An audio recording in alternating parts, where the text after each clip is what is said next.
Have you ever wondered how these massive companies generate world-class sales online? Or perhaps you're a private equity investor that needs special due diligence on potential targets, e-commerce, and web funnels. Well, in this week's episode of Making Billions, I bring on my dear friend, Matt Ranta. Matt is the head of practice at an e-commerce due diligence firm called Nimble. Join Matt and I as we discuss the key things you can do to unlock massive value in your own e-commerce company or target firms for you private equity carnivores out there. Performing proper due diligence while increasing sales conversion rates are all skills we need in our pursuit of making billions. Here we go.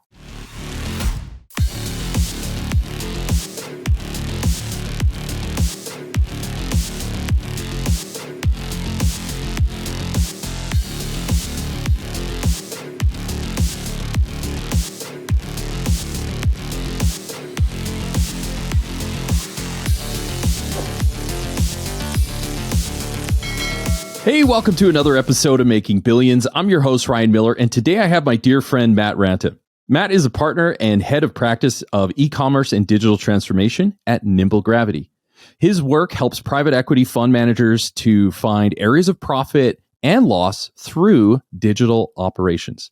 So what this means is that Matt and his firm support private equity firms in performing due diligence on their investments to improve ROI and exit multiple on those investments. So Matt, welcome to the show, man. Hey, Ryan. Thanks for having me. Really appreciate it. Fan of the show. Great opportunity to come on and talk with your audience. I'm excited for it. Man, yeah, thank you. You're very kind. It's certainly great to have someone on the tech side and helping people. My understanding is that people come to you and your firm, Nimble to help them when they're looking at an acquisition of a company, and they just need to pull in those special teams to do a little additional specialized due diligence. So I know we're going to talk about that and some of the key factors when exploring due diligence. But before we get into that, maybe you can tell us and our fans around the world, where did it start for you? How did you even become an expert in this industry? Yeah, absolutely. Happy to share that story. So let's go all the way back to early 1998. I've graduated as an art major about a year ago. And quite honestly, the college made me declare a major. I was, kind of a little bit listless there. And now fast forward and I'm working at Vans, not the shoe company, but an employee-owned consumer electronics and major appliance retailer in the state of Montana. And I've worked my way up through customer service to being one of the top salespeople in the organization to actually managing one of the stores. And the store that I happen to fall in charge of is in a place called Hamilton, Montana. Now, Hamilton's like a sleepy retirement community. And for a guy in his early 20s, wasn't really the best fit. And I happened to hear around that same time that as a company, we're getting ready to go online. We're building a website. And I know that e-commerce is going to be huge. So I asked if there's anything that I can do to help. And fortunately, there was. I got asked to help create and fill out the databases that we're going to use to power the website and create dynamic product pages. So being bored to death in a small town, I gladly took on an extra task. I figured that it might turn into something in the future. And lo and behold, I reach a breaking point in Hamilton, Montana, where quite honestly, the average age is 50. My young social self in my 20s is heading out constantly back to my college town, 45 minutes away. And I line up another job. And, before taking off, I go to the company that I'm working for and I'm like, guys, I can't be in Hamilton, Montana anymore. Please, for the love of God, can you help me? Is there a job that I can do back here at the home ship? If not, it's okay. I've got something else that'll cover me, but please. And they did. And it happened to be come join the e-commerce team, which was 4 or 5 people at the time. And we did literally everything. And I mean, totally everything, right? Like you're answering the phones, you're on a call with somebody, you run down to the warehouse, you're handwriting shipping labels because we didn't even have a printer for the UPS labels at that point in time. You're checking in a return that somebody brought to you. You're learning about a new marketing opportunity like, hey, take a data feed and put it on this website and we'll show all your products. And we're like, okay, what's a data feed? Like, we got to figure that out. Oh, you just need an Excel file, a CSV. Okay, great. We could do that. And so you start putting those things up and you're going for it. And then Eventually, I become the manager of those e-com operations. We grow that to a point where we need to specialize. Like there needs to be an overarching general manager. There needs to be an operations person. There needs to be marketing folks, all these kinds of things. And I say, give me the marketing because I love it. And I start doing that. And I eventually start running all the marketing for the entire organization, both digital, traditional. So doing radio, newspaper, all these kinds of things. And then after about 13 years, 2011, it's time for a new challenge for me. I moved to Denver. I work at several companies. I've done things like creating websites for franchisees of Cricket Wireless to buy fixtures and security devices, helping launch iPhone into prepaid wireless, consulting for solar companies, running a B2B e-commerce marketplace for Aero Electronics, one of the largest electronic component distributors in the world, and then working in mobile ad tech and mobile marketing. And now we're present day. I'm taking all those 24 years of experience across all the different formats of digital business and types of e-commerce and helping other people to grow their business and operations through Nimble Gravity and what we do. What a journey. And you were, I love that you called the mothership and was like, get me out of here. So not that there's anything wrong with that. I love Montana. I actually live quite close to it in the Rocky Mountains and the forest. I absolutely love, but it's not for everybody, right?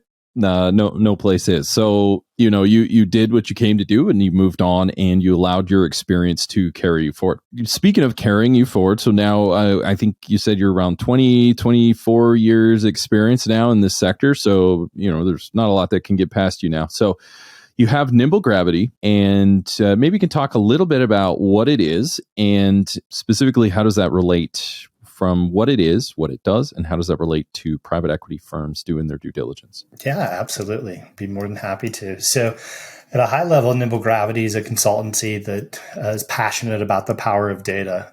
We have an internal saying that data is greater than opinions. We work in data science, e-commerce, digital transformation, engineering, analytics, and strategy. And we can do anything from working like C-level experts on a fractional basis to helping build actual solutions that get handed over to a business.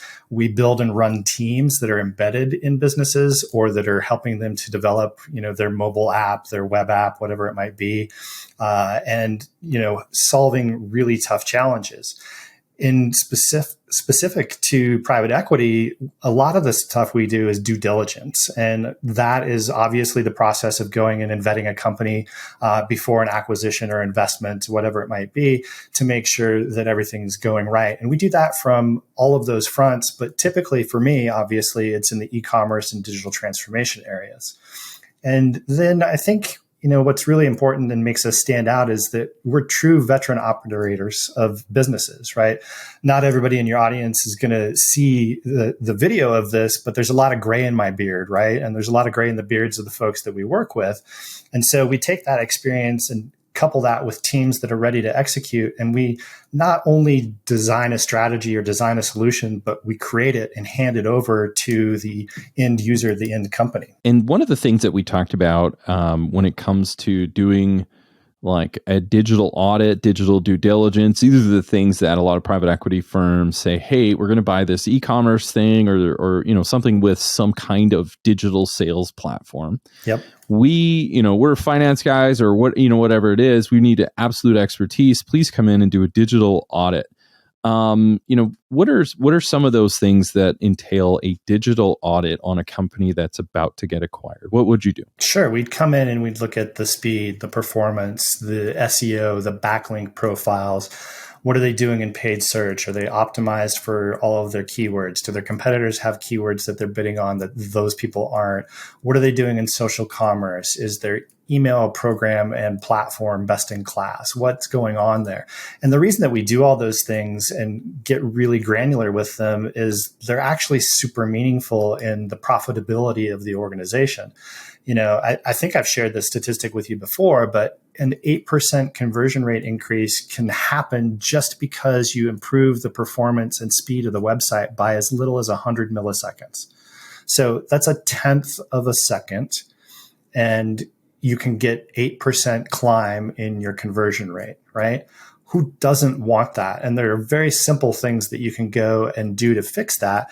But in my experience, looking at hundreds and hundreds of websites, there are so many people that are just not executing in all of these areas, and they need help. And that's a way to drive growth into the digital operations of a new company. So you mentioned all these areas. How many areas do you guys explore when someone hires you? It depends on what that individual organization is looking for.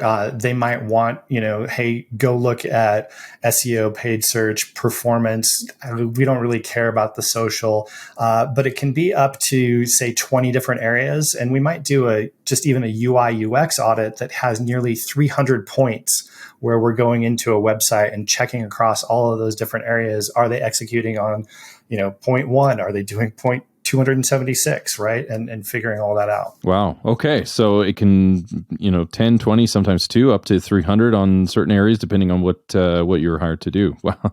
So very thorough. So that's exactly, if I hired you and wanted someone to go through it, I would want someone covering like 300 and really go through it with a fine-tooth comb.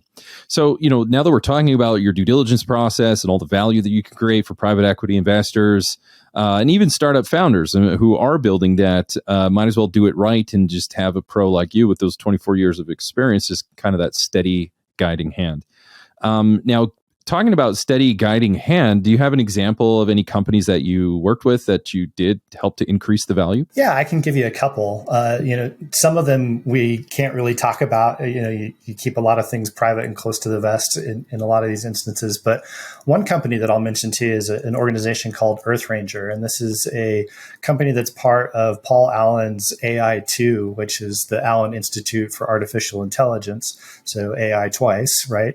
And Earth Ranger is a real-time software solution that aids protected area managers, ecologists, wildlife biologists, folks like that need to make informed decisions, right? You've got a very small number of people managing an extremely large area of land, and they have to make operational decisions all the time for wildlife conservation purposes. So we help them develop a solution that collects, integrates, displays all of the historical data and all the real-time data about the protected area that they're working on. So this has everything like where's the wildlife, where the ranger patrol is happening, what's the spatial data, what are the observed threats, right? Like, do you see or hear things in the environment that you can collect with IoT devices that are going to trigger you as a, conservation specialist to go out and address an issue, right? Do you see a vulture circling a kill? Are you going to go out and take care of that before poachers go out to see if that's an elephant that they can steal the ivory off of? What are you doing? So this is a real solution that is out there helping to protect wildlife right now. And we helped grow their development velocity by around 400% and created both front and back end mobile and web experiences. And it's a super cool thing, right? I really love it. Another one that, I can't divulge names about, but is a cool case study, is an organization that happens to do some flower sales. They power, 10,000 or more websites with their software. And they've done numerous experiments with their user experience, their pricing, their assortment over time. But when we assessed the organization, we really still saw an opportunity for upside there. So we went in and implemented an A/B testing framework. We connected that obviously with their Google Analytics reporting. We worked with UX designers to create a new high-performing shopping experience. And then we iterated on those UX improvements to statistically, improve conversion rates. And within 6 weeks, we had created a 50% uplift in sales. The way, this is a very crude example, but another way that, because we got private equity investors of every flavor in 100 countries, so there's a very broad viewpoint on here. The way I could see it is essentially, if I really give a crude example, is like House Flipper. They could say, no, I want some things with problems because I get a good deal, but then I also need to go know the contractor of my dreams who can like turn this piece of garbage place that was totally neglected and put some love and money into this thing. And boy, are we going to make a good return for ourselves and for our investors. It's a great analogy. Yeah. And so you find these companies that, did their best, but, there's a lot. This is not just build a website and people just start buying it. I mean, I'd say that's the exception. For the rest of us, e-commerce is a real business that requires real execution on solid strategies, and those take a lot of work. And so bringing Matt and Nimble Gravity in can help you. So if you buy these kind of little slightly neglected or greatly neglected companies and you bring in Matt, they can open this thing up and say, hey, great, you got it for that. We're going to get you sales and juice your exit multiple. So these are some of the strategies that a lot of private equity investors do. They bring efficiencies, just like house flippers. They can totally improve an entire neighborhood through you. And on an e-commerce side, private equity investors, when you're partnered together, you can totally improve a small sector. So wonderful work. Now, as we round third base and we look at, we've talked about what you do and how you got started and what made you an expert. Let's talk about a couple of things. I'm wondering if you can share with us. First component are, what are some areas that you've learned, maybe some hot tips that people can really take away and just learn from you, and maybe they can reach out later? That's number one. Number two, what are some companies from all your expertise? Is there a company that you admire? So let's start with number one, some of those key takeaways that you find interesting. Yeah, absolutely. So, the very first thing I'm going to point to is that topic we were talking about just a little bit ago, improving site speed. So 100 millisecond improvement in speed equals an 8% increase in conversion rates. And This is not me making numbers up. This is research that Google did with Deloitte, right? Like this is proven, serious stuff, been validated and verified. So how do you increase your speed like that, right? So there are ways to go and monitor and measure your website, page speed testing that can be done, and it's free. Right? Yep. Like it doesn't cost a ton of money, and it'll go and tell you the exact problems that your website has that are creating a slow experience, right? Where do they go for that? Do you have a website that you can recommend? Yep. It's pagespeed. Okay. .web.dev. Okay. pagespeed.web.dev. Yep. So this can help you assess your any issues, but also performance. Right. You type your website in, you type a competitor's website in, because you can get some interesting competitive intelligence that way, right? Yep. But you type your website in and it will spit out a couple things. One of them is about core web vitals, but the other is about speed. And speed actually impacts core web vitals too, because they measure what's going on across a few different areas. But let's get back to the speed thing. Sure. So what are some things that you can do to change and improve the speed of your website? You can have modern image formats, right? Like this is extremely simple. People are still arguing about whether it's GIF or GIF and, whether they should use a JPEG or what. And the reality of it is that there are now WebP images and AVIF images, and their compression techniques make them about half the size of any of those other image types that we all used to talk about. And that makes your site faster. Removing unused code makes your site faster, all these kinds of things. That website will tell you where those problems are, and then you can go and find somebody to help you correct them right away. So that's the number one thing that I would say. Wow. The next one is I would get into your SEO profile, and you might do a couple different things here, like surfacing your content. Even that image thing that I was telling you about just a second ago will help your SEO profile. But one of the things I don't think a lot of people pay attention to that they really should pay attention to is what's known as disavowing bad backlinks. And this is a really easy process. You can go and figure out your domain toxicity of a website using a variety of different tools. SEMrush is a good one for this. Okay. And then you can go back and look at who's a bad link sending traffic or linking to my site in any way, shape, or form. Mm-hmm. So what do I mean by bad link? So have you ever been to a website that's just like a list of URLs, like just never ending scrolling of URLs that like totally.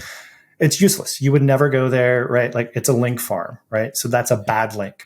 And what's happening is if you're associated with that and you're not monitoring it, it's like being associated with the kid at high school that used to hide a bottle of liquor in his locker and drink between classes. Yeah. Right? Like what could go wrong? Nobody wants to be associated with that kid.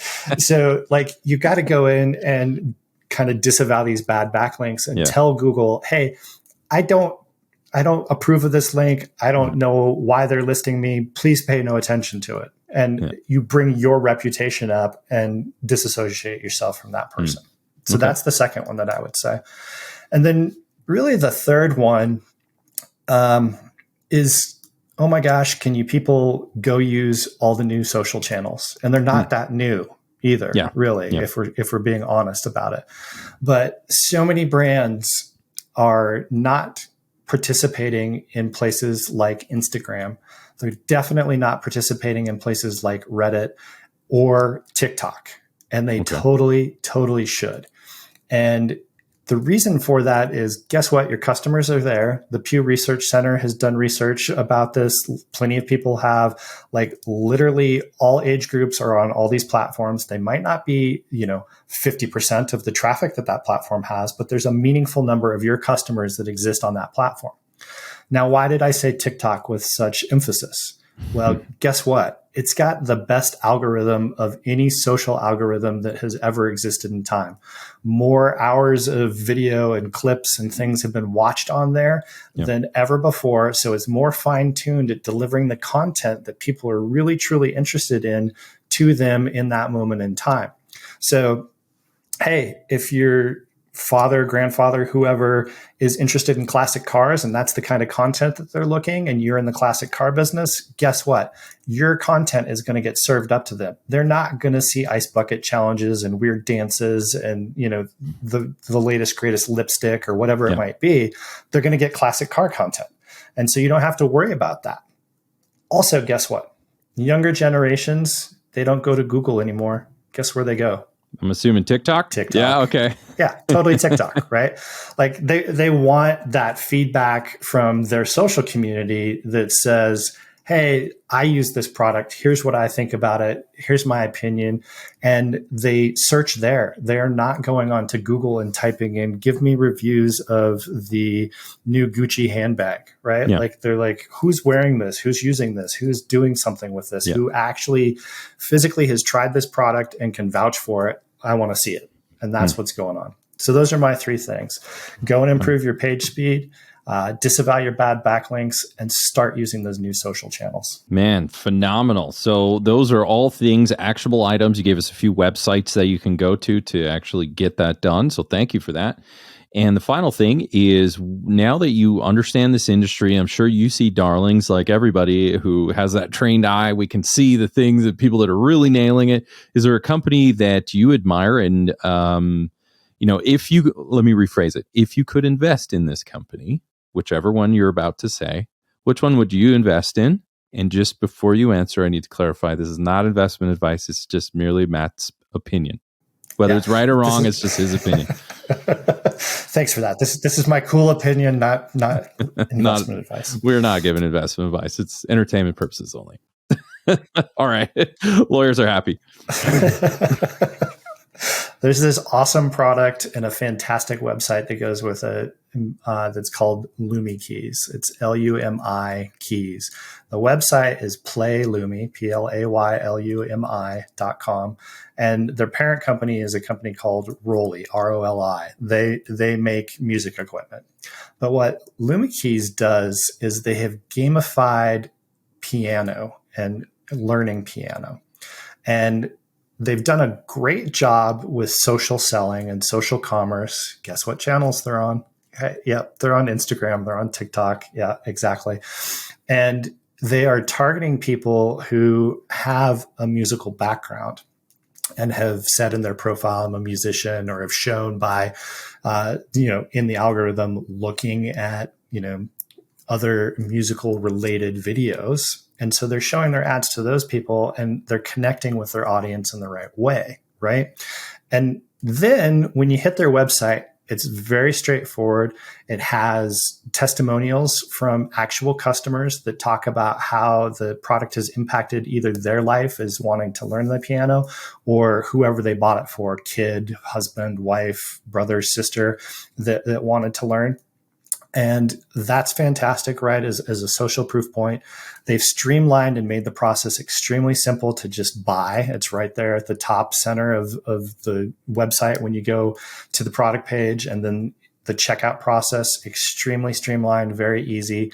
And then the app that comes with the keyboard is super cool. So what happens is the keyboard lights up on the keys where you're supposed to go and play the note as the song is playing, and inside the app that's connected with it, it's coming at you at the key. Like you put an iPad up with it and you watch it. So I got 2 of these things. We unboxed them.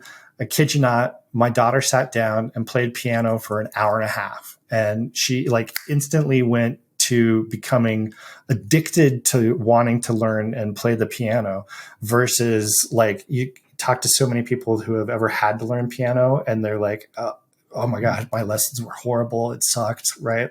So I would 100% put some money into that company because I think they're doing things right. And it's also just a super cool product. Awesome. And have you invested in that company? Not yet. Okay, good. Yeah. Well, I think we need to clarify that. Yeah. So neither of us own any interest in that company. So Correct. That's just a company that emulates exactly all the stuff, the best practices that you talked about. You said, hey, if you want to see it all happening in a company, or as much as any company can, that might be a great place to start.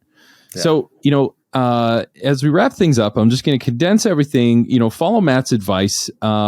If you're a private equity investor, even venture capital, or even an entrepreneur that's following in the steps of many e-commerce giants that have started, there are ways you can do this to beat your competitor. Improve your site speed, dismantle your backlinks to improve your SEO, and use those new-ish social channels.